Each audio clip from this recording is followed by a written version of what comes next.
कि हम आगे वाले दिनों में कोई ऐसा आक्रमण नहीं कर सकते क्योंकि दूसरी तरफ चीन और पाकिस्तान मिले हुए हैं। पीछे से जिस तरह का मदद चीन ने दिया इस बार वो हम लोग उसके बारे में पूरी तरह से चर्चा नहीं कर रहे हैं। ये हमारे लिए बहुत सीरियस मसला है। आज हमारी जो हालत है राष्ट्रीय सुरक्षा को लेके, ये इंडिपेंडेंस के बाद इतनी बुरी कभी नहीं हुई। This is the first time इतनी बुरी है।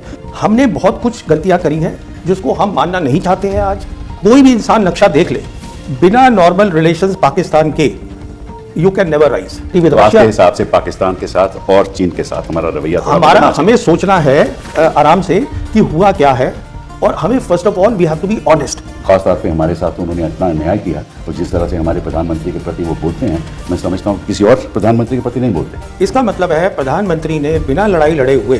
तो अगर आप कहते हो कि हम अपनी सुरक्षा चाहते हैं, राष्ट्रीय सुरक्षा चाहते हैं, तो निश्चित रूप से पिछले 11 साल में आपने किया क्या? अब हमारी एयरफोर्स देख लीजिए, हमारे पास कोई 5th जनरेशन एयरक्राफ्ट है ही नहीं।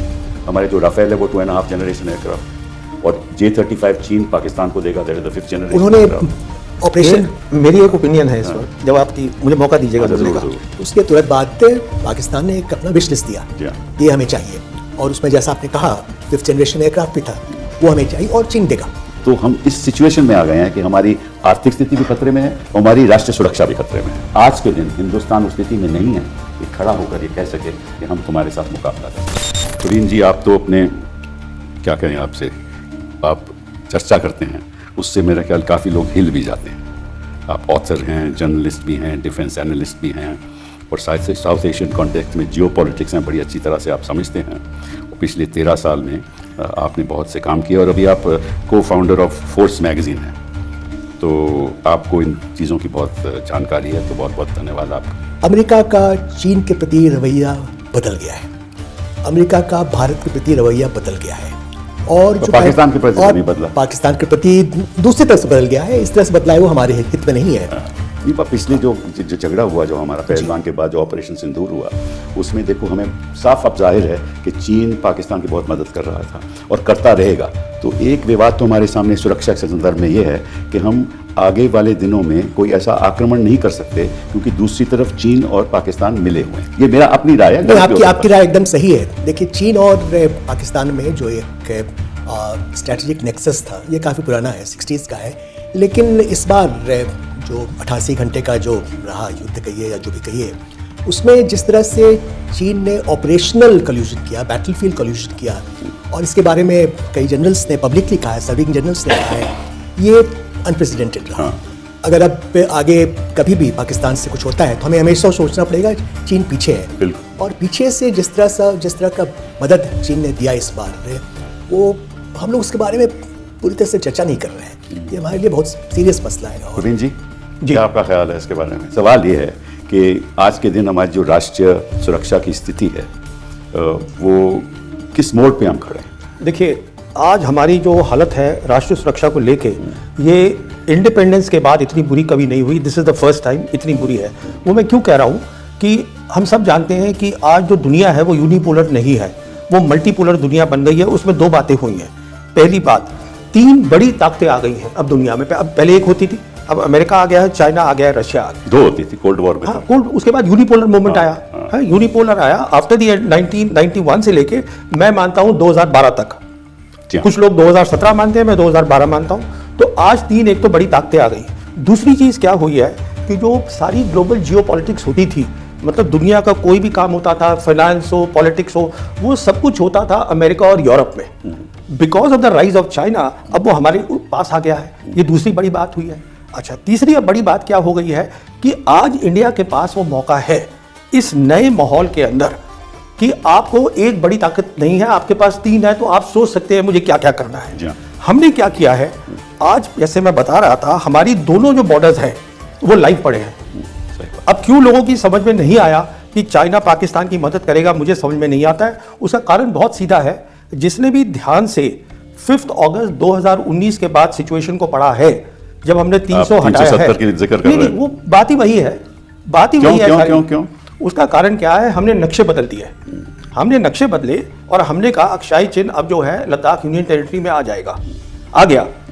11 अगस्त को आप चेक कर सकते हैं डेट को, एक्सटर्नल अफेयर्स मिनिस्टर जयशंकर गए थे चाइना अच्छा। वांग ही को बताने के लिए कि देखिए इसका ग्राउंड से कोई ताल्लुक नहीं है, जो हमने नक्शे बनाए हैं। उसने कहा no we don't accept it, this is cartographic aggression. अच्छा। So they were very clear about that. उसके बाद क्या हुआ है, जिसने भी इसको फॉलो करा है, दोनों की एक्सरसाइजेज बहुत ज़्यादा एडवांस हो गई।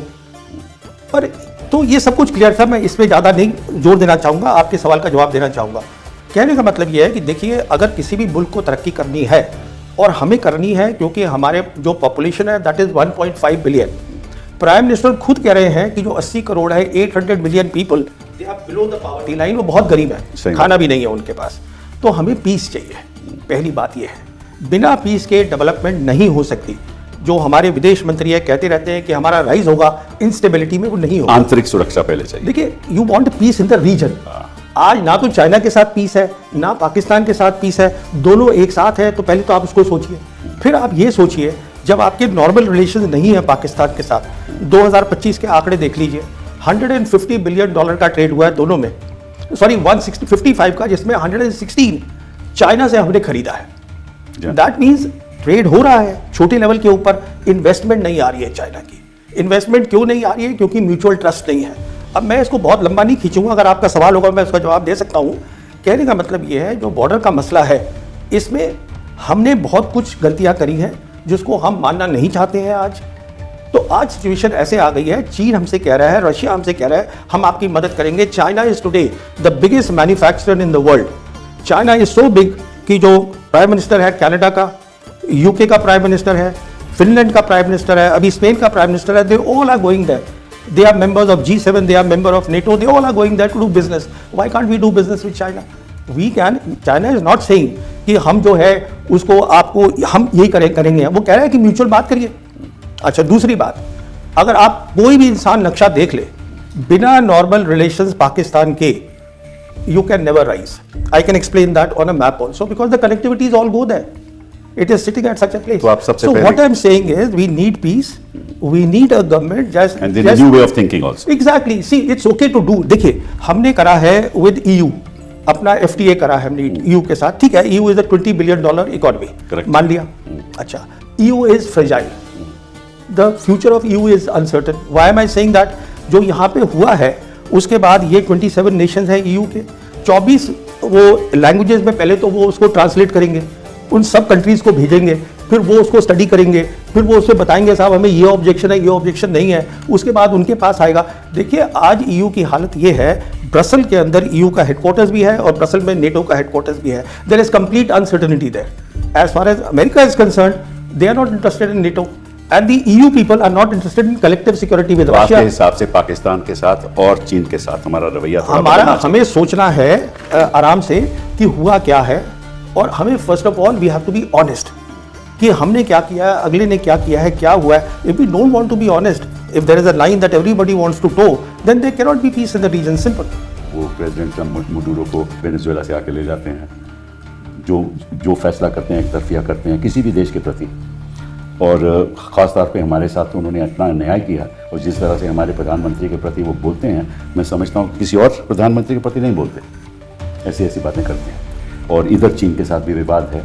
तो मैं आपसे पूछना चाहता हूँ कि इसका अल्टीमेटली हल क्या है, हम करें क्या? ये कोई ऑर्डिनरी बात नहीं हो रही है, ये क्वालिटेटिवली बहुत डिफरेंट था, और अभी भी इस जो सिचुएशन है वो हमारे हाथ में नहीं है। दूसरी चीज़ जो है, बॉर्डर स्टेबल हो गया है लेकिन नॉर्मल नहीं हुआ है, क्योंकि जो डिप्लॉयमेंट हुआ 6 विंटर्स हो गए हैं, डिप्लॉयमेंट अभी बरकरार है, वो कम नहीं होने वाला है। और उसके अलावा जैसे आपने जिक्र किया, और जो चीन का जो रुख है उसमें हमने कोई तब्दीली नहीं देखी है। प्रवीण जी, ये बताइए कि वाकई में गलवान में जो भी हुआ, जैसे नरावने जी ने कहा कि भाई चर्चा CCS में भी हुई, लेकिन उसका कोई आगे कदम नहीं उठाया गया, और इस बीच जो नरावने जी ये भी कर रहे हैं कि प्रधानमंत्री ने कहा जो उचित है वो करिए, तो क्या ये सही है? देखिए, मैं आपको 2 मोटी बातें बताता हूँ। पहली बात, 15 जून 2020 को गलवान किलिंग्स हुई। जी हाँ, ठीक है। 19 जून 2020 को प्राइम मिनिस्टर ने पब्लिकली कहा कि कोई आया नहीं है। जी हाँ, ये कहा। इसका मतलब है प्रधानमंत्री ने बिना लड़ाई लड़े हुए थोड़ा आगे चलिए। उसके बाद क्या हुआ, 2 चीज़ें हो रही थी, एक फौज में हो रही थी और एक डिप्लोमेसी और पीएमओ में हो रही थी। वो क्या हो रही थी कि इमीडिएटली इसके बाद नेक्स्ट इंपॉर्टेंट चीज क्या हुई on the side of diplomacy, वो हुआ 10 सितंबर 2020 का जॉइंट स्टेटमेंट मॉस्को में। ठीक है। जयशंकर और वांग ही ने मिलके किया। ये डेट्स याद रखिए। ठीक है। 10 सितंबर को हुआ। इसके 5 पॉइंट है। 5 पॉइंट में साफ लिखा हुआ है कि हम बॉर्डर एरियाज की बात करेंगे। अच्छा। और हमने उसमें साइन किया है, जयशंकर ने किया है। अच्छा। इसका मतलब है एलएसी की तो बात ही नहीं हो रही, तो बफर जोन तो होंगी तभी तो आप बॉर्डर एरिया पे बात करेंगे। तो उस समय हमने तय कर लिया था, उनको साइन करके दे दिया, क्योंकि हम डर रहे थे कि लड़ाई ना करनी पड़े। जयशंकर ने खुद बोला है कि छोटी इकॉनमी है, हम नहीं लड़ सकते।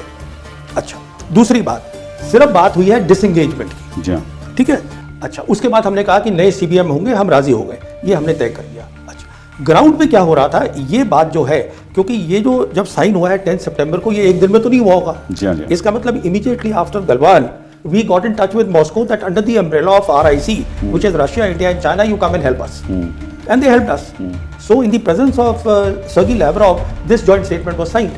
अच्छा, अब ये जब हो रहा था, हम इसमें टाइम लगता है होने में। जी हाँ। ये जब हमने ये तय कर लिया ये होगा, हमारी फौज को ये कुछ नहीं पता था क्या हो रहा है ग्राउंड पे। वो ग्राउंड पे अपना काम कर रहे थे। ग्राउंड के ऊपर उनको मौका मिल गया 29 और 30 अगस्त को। जी हाँ।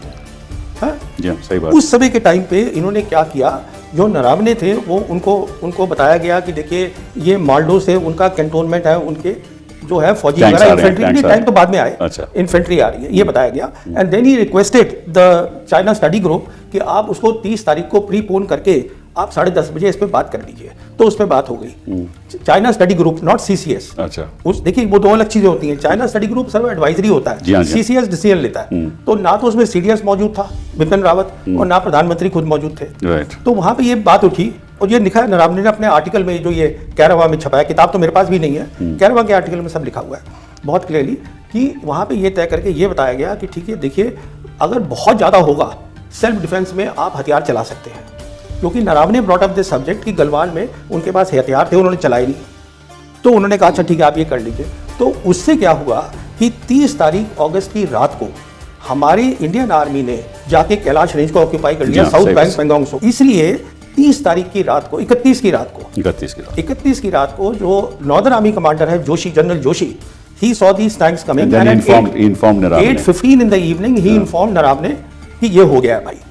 तो नरावने ऑब्वियसली, बिकॉज उसको इंस्ट्रक्शंस दी गई हैं कि आप शॉट नहीं चलाएंगे without clearance from the top person, that means prime minister. Naturally. So he obviously, first of all, he should have had a hotline with the prime minister if this sort of a thing is going on. चलिए, he contacted defense minister. चलिए ठीक है, he contacted everybody. Doval साहब अगले 2 घंटे तक he was contacting everybody, और उनके टैंक एडवांस कर रहे थे, 4 टैंक आ रहे थे। 10:30 बजे फिर 10:30 बजे उनको बताया गया कि आपको जो है आप जो उचित है करिए। उचित। अब देखिए ये जो चीज़ होती है ना, इसमें डिस्ट्रीब्यूशन ऑफ पावर होती है। अब जो सेना अध्यक्ष है वो तय नहीं कर सकता वॉर, क्यों नहीं कर सकता। War is not about something happening, it's international fall out. क्या करना है, नहीं करना है, सप्लाईज कहाँ से आएंगी, 10 मसले हैं। आपका ख्याल नहीं कि भाई प्रधानमंत्री को या रक्षा मंत्री को ये स्टेटमेंट करनी चाहिए? तो प्रधानमंत्री को क्या करना चाहिए था, अब वो क्यों नहीं किया, मैंने आपको समझा दिया, क्योंकि उन्होंने ऑलरेडी वहां पर उनको अगले 5 दिन में वो साइन करना था। अगर प्राइम मिनिस्टर को होना ये चाहिए था कि प्रधानमंत्री आर्मी चीफ से पूछते कि आप मुझे बताइए ऑप्शंस क्या है हमारे पास। ऐसा ही होता है। और फिर वो बताते कि साहब ये 4 ऑप्शन है, 5 ऑप्शन है। उसके बाद फिर प्रधानमंत्री को अपना फैसला देना था कि देखिए साहब ये करना है। उनको ये कह देना दैट मींस बेसिकली फैसला पॉलिटिकल होता है और उसकी इंप्लीमेंटेशन आर्मी करती है। Army chief was told that you take all the responsibility, which he can't do that. खास तौर पे यूपीए सरकार के द्वारा, सरकार में जो हमारा कैपिटल एक्सपेंडिचर रहा है टोटल डिफेंस बजट का, वो लगभग 39% रहा है, as oppose to NDA which is 26%। मतलब कि इन्होंने इतनी तवज्जो भी नहीं दी अपनी सिक्योरिटी की। पहली बात तो ये, मतलब कि टोटल एक्सपेंडिचर भी कम, as a percentage of capital expenditure, percentage of defence वो भी कम। तो अगर आप कहते हो कि हम अपनी सुरक्षा चाहते हैं, राष्ट्रीय सुरक्षा चाहते हैं, तो निश्चित रूप से पिछले 11 साल में आपने किया क्या?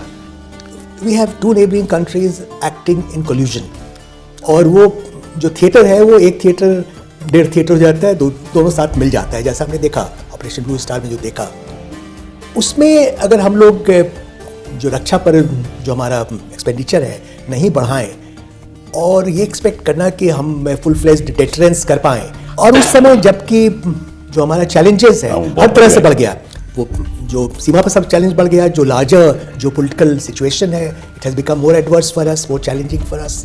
एक चीज़ मैं कहना चाहूँगा कि पहले जो एक्सपेक्टेशन था एक्सटर्नल बैलेंसिंग चीन और भारत के बीच में, बहुत जो हमारी काबिलियत है उसमें काफ़ी फ़र्क है, तो एक्सटर्नल बैलेंसिंग करेंगे।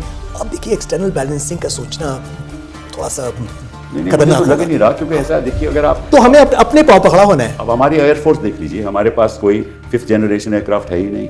हमारे जो राफेल है वो 2.5 जनरेशन एयरक्राफ्ट है, और J-35 चीन पाकिस्तान को देगा, that is the 5th generation. उन्होंने ऑपरेशन, मेरी एक ओपिनियन है इस वक्त, जब आपकी मुझे मौका दीजिएगा बोलने का। देखिए ऑपरेशन उस समय जो ख़त्म हुआ, जो 7th to 10th मई के बाद, उसके तुरंत बाद पाकिस्तान ने एक अपना विश लिस्ट दिया जी हाँ। कि ये हमें चाहिए, और उसमें जैसा आपने कहा 5th जनरेशन एयरक्राफ्ट भी था। तो उन्होंने मांगा कि आगे जो ज़्यादा अच्छा है वो हमें चाहिए, और चीन देगा पक्का। चीन उन्हें और देगा। रशिया हमें 5th जनरेशन अभी तक हमें नहीं मिला रशिया से। तो ये हमें देखना पड़ेगा। Pakistan is no pushover, specially Pakistan backed up by China. I think we have to be clear about it. So we are faced with a difficult situation. तो हम इस सिचुएशन में आ गए हैं कि हमारी आर्थिक स्थिति भी खतरे में है और हमारी राष्ट्रीय सुरक्षा भी खतरे में है। अगर इस देश में अमेरिकन पल्सेज आएंगी, इस देश में GM फूड आएंगे, इस देश में ये सब आएगा, नट्स आएंगे, ऑल काइंड्स ऑफ नट्स, इस देश में एप्पल्स आएंगे अमेरिका से, तो हमारे देश का क्या होगा? देखिए ना, तो ये भी एक सुरक्षा की बात है, ये कोई छोटी मोटी बात नहीं है। और अगर ट्रंप इसको नज़र में नहीं रखता, क्योंकि ट्रंप का जो स्ट्रेटेजिक एडवांटेज है वो ये है कि पाकिस्तान से दोस्ती रहे, क्योंकि that's a strategic area for even the United States of America, ठीक है ना? So they can't afford to let not to be close to Pakistan, right? Can I just make 2 quick points? Yes, I'm sure please. you're closing the show now. Now, the first point is, this is on the budget. I think the budget is fine. Fine. Yes, what we need to do is understand the war. Okay. If we understand the war, there is a great You can deploy the resources in- Please understand, first of all, the war. What is the war that you have to prepare for? If you see that, budgets will always be limited. First of all, you have to see what you have, make the best of it. This is one. Second thing is, please understand, when we are talking of geopolitics, China is the first country whose rise has not been because of geopolitics, it is because of geoeconomics. What this means is that it is not about balance of power, it is not about spheres of influence. What the Chinese are looking at is not spheres of influence but influence. And what influence means is, no, I'm just coming to that. 149 countries of the 193 countries in the world today under the United Nations, they are on board the Belt and Road Initiative. That is where they are taking. That is dead diplomacy. No. So my point is very simple. If we don't want to understand what is going on, they are basically looking at difference from the people who they are helping. And you study all the documents very carefully. One thing is clear from this conversation कि कई राय हो सकती है। ये राय तो होनी चाहिए, वो तो हमारी विशेषता है। हाँ, विशेषता है, राय हो सकती हैं, लेकिन आज के दिन हिंदुस्तान उस स्थिति में नहीं है कि खड़ा होकर ये कह सके कि हम तुम्हारे साथ मुकाबला कर सकते हैं।